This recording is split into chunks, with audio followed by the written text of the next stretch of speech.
Daniel from the Gator Truth Florida Football Podcast. Hope I said that right. Pleasure to have you on again. And I know we had you on last year, but we got Georgia, Florida, Georgia, world's largest outdoor cocktail party. That is the name. Yes. I don't even identify the other ones. How are we doing today?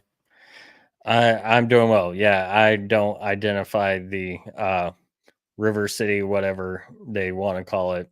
It's the world's largest outdoor cocktail party. That's correct.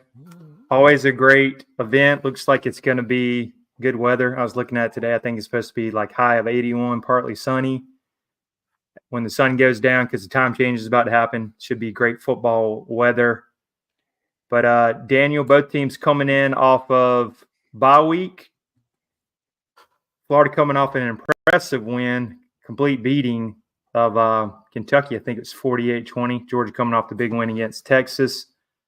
So before we jump into the preview, anything? What do you think? Not Georgia. What do you think the Gators focused on in the offseason, or off week? And also wanted to also ask, what are we looking at? If not a lot of like big, college football fans at DJ Lagway, and what you're excited about. Heard he's got a really great cannon for an arm. He's mobile. What is Florida Nation excited about? Oh, DJ Lagway probably is first and foremost what Gator fans are excited about. One thing, and it's not my stat, another podcaster came on and another Gator podcaster pointed out like he's the first Gator quarterback in like 20 plus years to have, like, I believe it was 5 completions of 40 yards or more in a game, much less 2 games in the same season. So that's really good. And that's one thing that we were missing with Graham Mertz. Graham Mertz, very solid guy, but very limited in that his downfield accuracy was not nearly as good as we've seen from Lagway. And I always told Gator fans, I will take a lower, like Mertz, for example, 78% accuracy last year on his throws, but 80% of those, 76% of those were 9 yards or less, with probably half of them being at the line of scrimmage or behind. I said, I'll give up some, completion percentage if we get some deeper throws. And I always point to Danny Werfel, 1996, wins the Heisman, 56% completion percentage. Granted, you want it higher, but it means a lot more if you're completing, balls downfield, opening up room for the running lanes. And that's what DJ Lagway does. And also DJ Lagway's mobility also helps open up the running game, which is what Billy Napier really excels at. And that's the running game, by having that dual threat, by being able to actually sell the run. Now, Graham Mertz had a couple of big runs because defenses didn't feel he would keep it, but he's also a guy who is not the most mobile or fleet of foot, where DJ Lagway has the top end speed to clear and get 20, 30 yards if he's not covered. With that said, I don't know if I see that coming too much in the Georgia game. Mostly because behind DJ Lagway, our backup right now is a walk-on, Aiden Warner, who did have some experience, I believe, at Yale, but is now a walk-on at Florida. So I think we're going to try and protect DJ from, I guess you could say, unnecessary risk without having too many design runs, I guess is the way of putting it. As far as what do we maybe work on in the bye week for the Gators? Our defense has looked better. Now, some of that could be the offenses we've played. I mean, Kentucky, I think I noted on the podcast, going in and out was 115th in offense in the nation. UCF, for example, once they get to their Colorado game, they score 21 points against us. They score 13 points against Cincinnati, 13.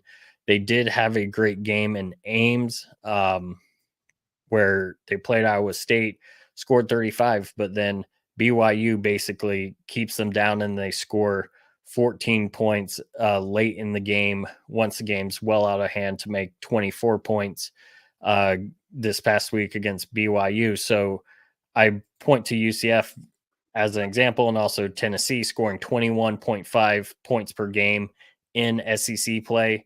And so it's not like we faced what looks to be the best offenses. So the question, Gator Nation, is, and partially what we worked on, is how much is the defense the offenses that they faced since the first bye week, and how much of it is this defense has improved drastically since the first few games of the season. So probably a lot of focus there, especially with Jason Marshall. There is a question whether he'll play or not. He had a bad year last year, but before that was trending as a top first round pick at corner. This year was having a tremendous year, gets injured in the Kentucky game, and it's not been said whether or not he's been playing against Georgia, but chances are he will miss the game from what I'm hearing. But that could always change tomorrow. And I'd say another thing worked on in the bye week is moving the offense from what it was under Graham Mertz, where you really only had a week between Tennessee and Kentucky to try and tailor it a little bit to the strengths of DJ Lagway. And hopefully during the bye week, you spend a week trying to tailor the offense more to the strengths, which is more the downfield passing game, hitting guys open, and less of the throwing it beyond the line of scrimmage, hoping someone makes the guy miss and picks up some yards. So we'll see what that is. I know that we're facing probably our toughest defensive challenge so far of the season with you guys. And really, I think that's what Gator Nation is, to sum up that long rant, is really hoping to see how the bye week is. Is our defense as legitimate as it's looked the past 3 games? And then B, how does this offense look now that they've had more time to tinker it around a talent like DJ Lagway? Yeah, I completely agree. One other question is about the whole quarterback situation. So I know you don't like to see injuries, but was it a blessing in disguise, Graham Mertz getting hurt? Did kind of Gator Nation and yourself want DJ Lagway to take over the reins? Are you kind of happy with what happened, or not happy he got hurt, but the setup that you're in? So I don't know. In a way, I think you could say it's a blessing in disguise, because I think the ceiling is much higher with DJ Lagway, because, again, going back to Graham Mertz, last year, 78, 76, 80, somewhere in there, percent of his passes were under that 9 yards or less. That allowed defenses to pack the box, safeties within 10 yards, couldn't open up run lanes. If you look at the Miami game, you'll see exactly Miami's better way of putting it, I guess. Miami's defense coordinator comes out after the game and says, we knew the 5 or 6 plays are going to run, so we just knew what it looked like beforehand, and we knew how to stop it. And that's how it felt during the game, where with DJ Lagway having that more downfield, and even when things don't look the most open, he's willing to at least take the risks. And of course, even if it's not completions, but even more so if you're completing deep balls or taking the shots, it does have to back up the defense some. So in a way, that's a blessing. I don't like Graham Mertz was a great ambassador for UF, very hard player. Enjoy everything he gave us. Unfortunately, he is out for the season. But with Graham Mertz, again, limitations on the offense that I think at least are gone for now. The downside is, as opposed to switching quarterbacks where it's like, hey, Graham, you're getting benched, but you're still there in case something happens to DJ. I think having no scholarship quarterback safety net behind DJ keeps it from even, I guess, using the term blessing in disguise, because now it's a catch-22. As I mentioned earlier, you can't use his full set of skills, including his legs, because if he gets hurt just on a run, now you're playing a walk-on in the SEC, and that's obviously not where we want to be with the stretch coming up. Obviously, starting with you guys, and then a trip to Austin, and then LSU, Ole Miss, and then finishing up against a bad FSU team. But we know rivalry games the records don't matter. Throw them out, right? Right. Yeah, I completely agree. I think you guys are set up well during the down stretch. Explosive arms, going to take a lot of shots, could give Georgia some problems. But before we look into that, I want to give a shout out to our great sponsor of the show, VivaTequilaSeltzer.com. 0 carbs, 0 sugar, My personal favorite is the watermelon, elderberry, grapefruit, huckleberry also flavors, and they had a new coconut flavor that's been sold out. So check them out. Doghouse 20 for 20% off. Again, that's Doghouse 20. Check out vivatequilaseltzer.com, also on Instagram, and they have their own YouTube channel as well. So subscribe to them. Great sponsor of the show. So Daniel, before we get into it, got to ask the burning question everybody is wondering. All right, so Billy Napier, 4-3, kind of scratched and clawed his way, trying to keep his job, got this brutal stretch. So the question is, will he make it to the end of the year? Do you want to see a change at Florida? And what's your thoughts as diehard Florida content person? Like, where do you want to see this with Billy Napier going forward in his third season? So, yeah, the ball is yours. I'll start off with I guess the good. You know, do you want the good news or bad news? Good news is I really do think I've personally met Billy Napier, and I know recruits personally that I've known since they were like 11, 12 years old who love Billy Napier and do say he's the most genuine coach that they've ever been around.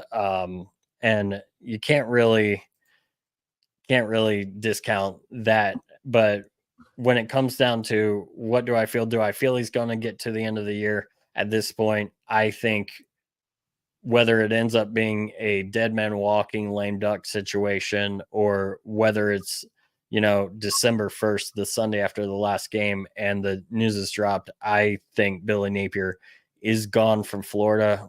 Currently has a losing record with the Gators, and this year to even get to 6-6 at this point, he's got to pull an upset against Georgia, Texas, LSU, or Ole Miss and do something he's not done, and that's beat Florida State. Granted, again, Florida State's bad this year, but you never know what could happen. I've twice been there as he's pulled defeat from the jaws of victory against FSU the past 2 years. So I would, until I see it happen, I'm not going to put much stock in it. He's only got one rivalry win as coach of the Gators. So far, I believe the number is 1-9. Yes, I had to make sure I had Kentucky and Miami in there. We were 1-7 coming into the year. Not Kentucky, sorry. Miami and Tennessee. I have the schedule in front of me for something else, and then and saw Kentucky as I was saying Tennessee, or trying to say Tennessee. But anyways, he's 1-9 in rivalry games. Depending on what happens this week, could be 1-10. But I think the really killer is, and funny enough, I had a friend write this in for me to Andy Staples over the summer who reacted to it. Billy Napier's 3-8 or 3-15 as it currently stands against teams that finished with a winning record. We're not talking about 3-15 against ranked teams. We're not talking about 3-15 against teams with 10 wins. We're talking about teams that finished 7-6 or better. And 2 of those wins were year one. One of those wins was last year against Tennessee early in the season, and he's not had any this year. The way it looks, UCF's not getting to 6 wins without a miracle. Kentucky, with that loss to Auburn, has a real uphill struggle as they're 3-5 with trips to, or with matchups against Tennessee and Texas and Louisville left. And I don't think 3 wins against teams that have winning records, or even if he got a 4th this year, you're talking you end up 4-17, 4-18 in 3 years. That, I don't care if you're Florida, Georgia, Alabama, Tennessee, that's a terrible, terrible number. It's great that this year you finally started beating teams with losing records and not losing those games, but it's just unacceptable. I know that there's lots of, well, Florida does this and that with coaches every 3-4 years. And some of that's true. But I also don't see why you keep a coach who's not getting the job done. I don't know any school in the SEC besides Vanderbilt that would accept 3 straight losing seasons from a coach. It's something that, heck, 2 straight I don't think had happened at Florida since World War II, and now we're talking about 3. Possibly there is some talk about if he manages to get this 6-6, whether or not he stays. Personally, again, I go back to that record against winning teams. I don't think that's enough. I know there are some people that say, well, maybe let's see how that looks. Let's see which one of the 4 teams he beats out of the, non-Florida State teams left on the schedule. And let's see how he looks against Georgia, Texas. Is he competitive? And I think some of that is fair, but I also think at some point you've got to expect, when he said before the season, the systems are in place. I expect to see the results of those systems. And he hadn't said that in years past, although last year he also had a quote preseason. I believe it was on Feinbaum. I could be wrong, where he said, they don't know what I know yet when asked about the schedule. And then he came out and finished 5-7 after starting 5-2. So I know that's a big rant from me, but I want to be clear, like, here's my data reasons why I think Billy Napier should not be back in 25. Now, could he surprise me and end up pulling out 4 of the next 5 games? And could that change my mindset? Yeah. But before the season, I said to my listeners, I definitely put on Twitter some criteria. Some of that is you got to have a winning record in rivalry games after being 1-7 in your first 2 years. Pull that winning record. Don't get blown out. Win your home games. Well, we got blown out in 2 home games out of 3 to start our season. And currently our own 2 against rivals. And so we'll see how the season ends up. But as it stands right now, without pulling some upsets, it's really hard to see them coming back next year. All right. You heard it there first. Daniel said they'll pull the plug. And then for recruiting wise, moving forward with a transition, no one likes firing a coach. When do you think would be the ideal time if you had to pick? Let's say he drops the next couple competitive games, but still lose, and maybe sitting at 4-5, 4-6. When do you think they should make the move? Well, personally, if they're up to me, with the way recruiting is currently 51st in the nation, I believe that's 24/7's ranking, I probably would have pulled the plug. But if you're going this far, I'm curious to how far we're willing to go. But also one thing I've said about recruiting, I don't touch recruiting too much on my podcast. I make a comment here and there, although this is one I definitely might say in a review. I'll probably wait, although any listeners out there watching this, spoiler alert, but I also don't feel like when you have a coaching transition, you're going to have a bad transition class anyways. But if he can't salvage like a top 10 class, which is what you need to compete in the SEC, we've not been top 10 high school recruiting at all. And I know it's kind of hard when you have questions about being on the hot seat. Well, what solves that? You win. Show recruits you can beat these good teams. But if you're not going to get a top tier class and you're going to end up 15th, 18th, which is a typical transition class at Florida, don't resign yourself, which is my worry about if we go 6-6 and rubber stamp, he'll be back. My worry is you're saying, okay, a transition type class is good enough this year at UF. And then if he doesn't produce next year, you're resigning yourself to a transition class for a second year in a row. And of course, as well as I do, Kirby Smart says it, recruiting's the lifeblood in the SEC. Right. And I don't think UF should settle for multiple transition type classes in a row. Completely agree. And like I said, when you got to get that new coach in there as quick as you can to try to save some of those relationships. Didn't realize they were in the 50s on recruiting. Won't get it done these days. So sounds like the writing's on the wall. Yeah. And that's before a legacy recruit who's been tweeting a lot of Miami recently. Hopefully he stays, but if he were to flip, not only would it be bad for recruiting ranking, but also as a legacy. His dad played for the Gators in the 90s, scored a defensive touchdown, I believe it was 94 SEC title game. that would be a big black eye to the program as well. Right.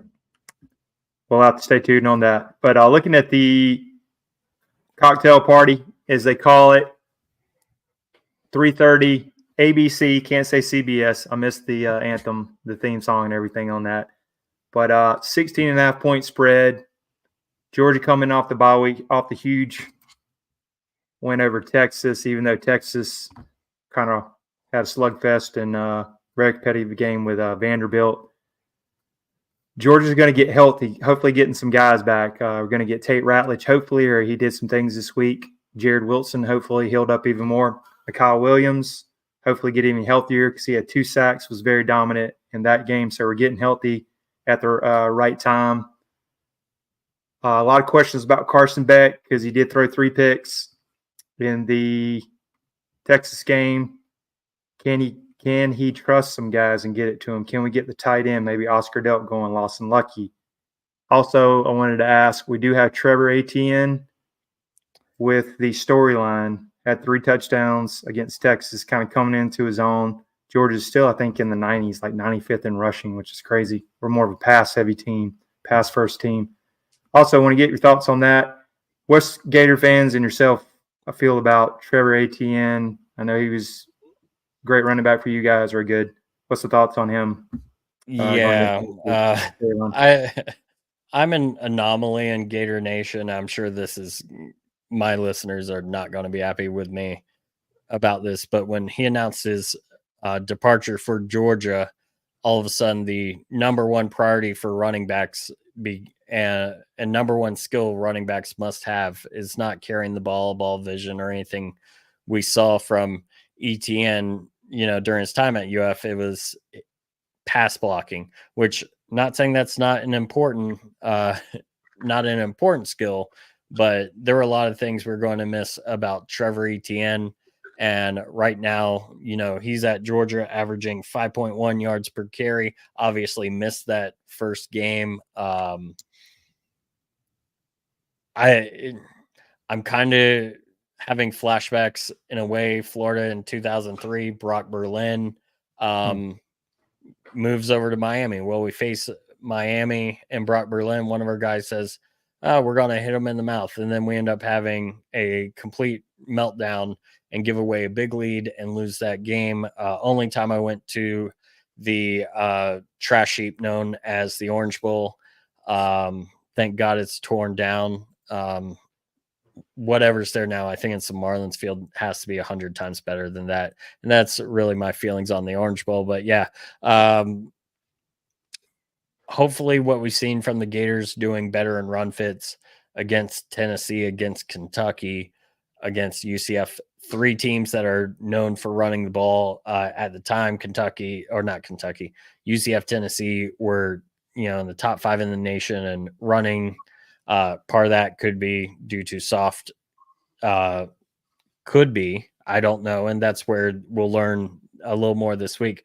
Could be to their soft early season schedule, kind of propping up their numbers, or maybe we've seen the turn of the Gators offense, but haven't heard too much smack talk coming out, unlike the we'll pop them in the mouth about Brock Berlin. But always just me ever since that game. I really hate hearing it ahead of time, but I think stopping Trevor Etienne will be a definite key for this defense. And I am nervous that if we don't, it's going to be a long day for the Gators. Yeah, we'll see on that one. I think he's going to get motivated for it. Like anytime in the NFL, when a player gets traded, they always kind of get up for him. So I think there'll be some added motivation. Also, Carson Beck coming back to Jacksonville is going to be important. He played well last year. Him having some questions, I think he's going to be motivated, getting the extra week off the bye week, hopefully getting some players back. I just want to see him more accurate. I just want to see him kind of take some shots downfield. Don't do a lot of the screen passes because it just seems like they're extended runs. So I want to see him maybe hit Arian Smith, Dominique Lovett and company, just be more accurate. And I think he's got a good complete game coming. And I hope our defense will continue, because that defense was flying around and aggressive against Texas. That's the best they look like Kirby Smart in the past. So I think think Billy Napier is going to give them a puncher's chance. You guys are going to hang around, I believe. But I think we just got more talent, maybe even better coaching. But I'm going to go with – I don't think they cover because Georgia is only 2-5 against the spread. So I'm going to go 38-24. They don't cover, but a late touchdown to put it away. This will be a game in the first half. Georgia starts slow.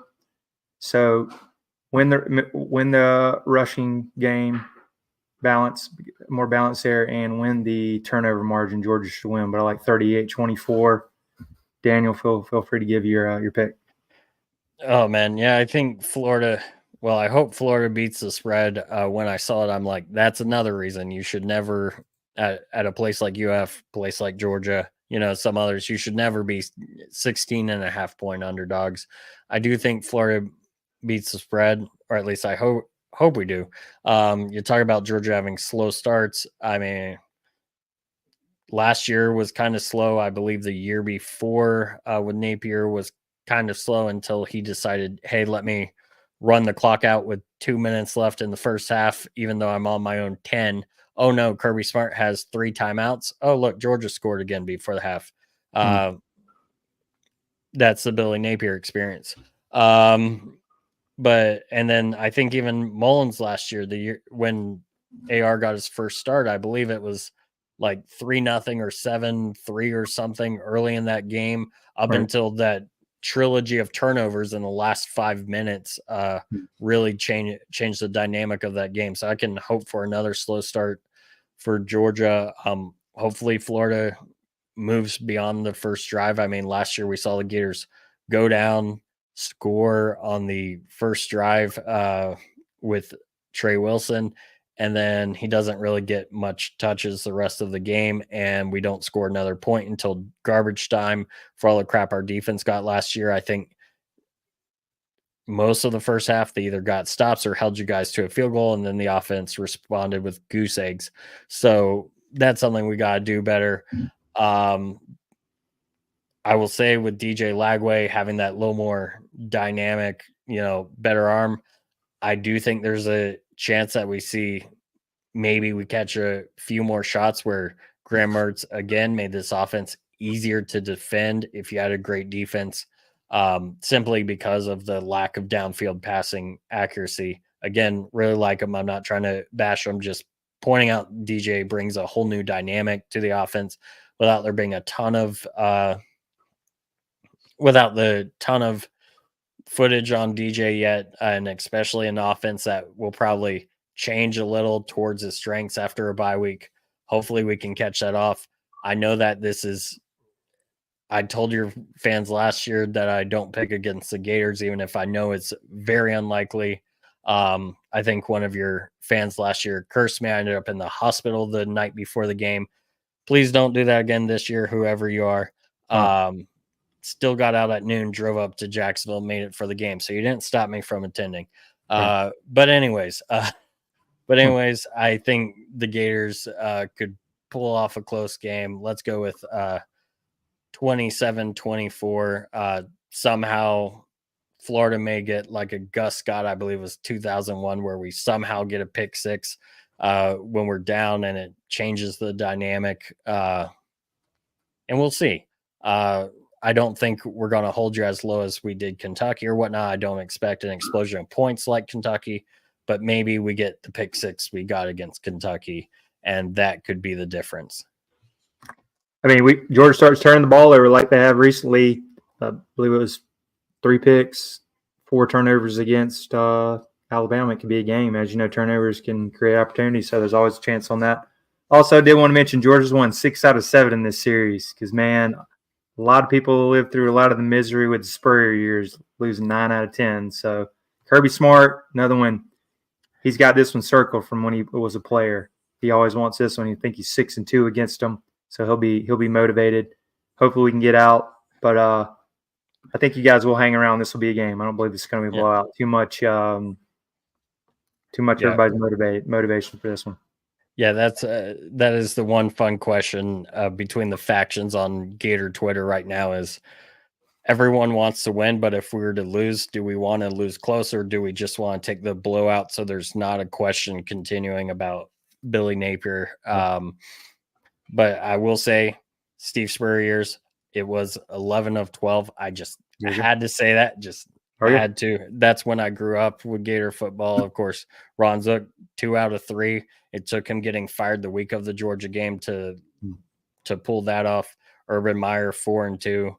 Or no, 5-1. Yeah. And then, of course, 2010s happened and everything reversed. Also, just one thing to look out for, very curious, does Billy Napier come out wearing Georgia colors again, i.e. wearing black on the sidelines, which a lot of Gator fans do not like.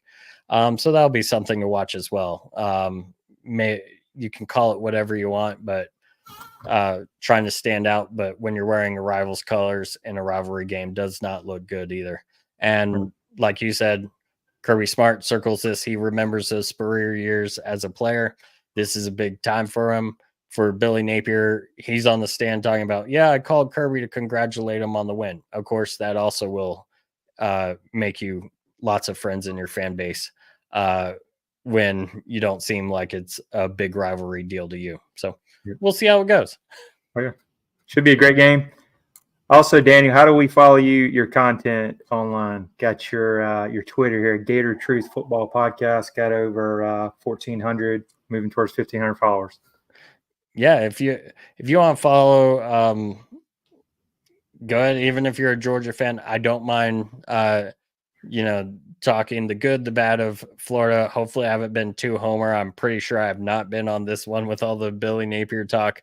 But sometimes I'll post things on the Twitter or even on the YouTube, Gator Truth, Florida Football Podcast. I mean, yep, that video. Look a little viral here. What is that? Who's the Kentucky player from years ago? Cash Daniel. In fact, I have it right in there. I had to repost it because I typoed and said Powerade, not Gatorade, because I was thinking Gatorade and for some reason put Powerade.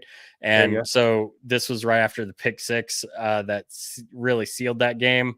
And so I told my wife we had 2 like third of the way full, 1 orange, 1 blue Gatorades. I was like, I'm going to do this. Hey, can you come slide over here to the aisle? And there's an aisle right behind that. It looks like there's a green screen, which makes me laugh so hard. But yeah, I totally did this. And there's, everyone that was still there. I'm like, I got to have some fun with this because I had to watch that stupid Cash Daniel thing for years on SEC Nation. It would open up and that would be in there. So why not take the orange and blue? But I will say this, I ended up having to walk 1.5 miles across campus to get back to my ride because I missed the little bus that takes me there, and it was pretty chilly that night, so I paid for it just a little bit. There you go, a little homage to Stone Cold Steve Austin from WWE, man. 2 beers, exactly. Awesome. Also, check out Daniel Gator Truth Football Podcast. He's growing on YouTube as well. 292 subscribers, getting close to 300 and growing. That's always great. Check him out on that. Oh yeah, get me a 300, even if you just hate watch and comment, hey, Florida sucks. Don't worry, Tennessee fans do it from time to time. There you go. Yeah, really appreciate it. And everybody check out Georgia versus Florida, ABC 3:30. And if everybody's still around, make sure to like, subscribe, share Doghouse Podcast. And we really appreciate Daniel coming on. And it was great connecting again through the college huddle. Oh, yeah. Great time to join on. Definitely subscribe to Trey if you have not already.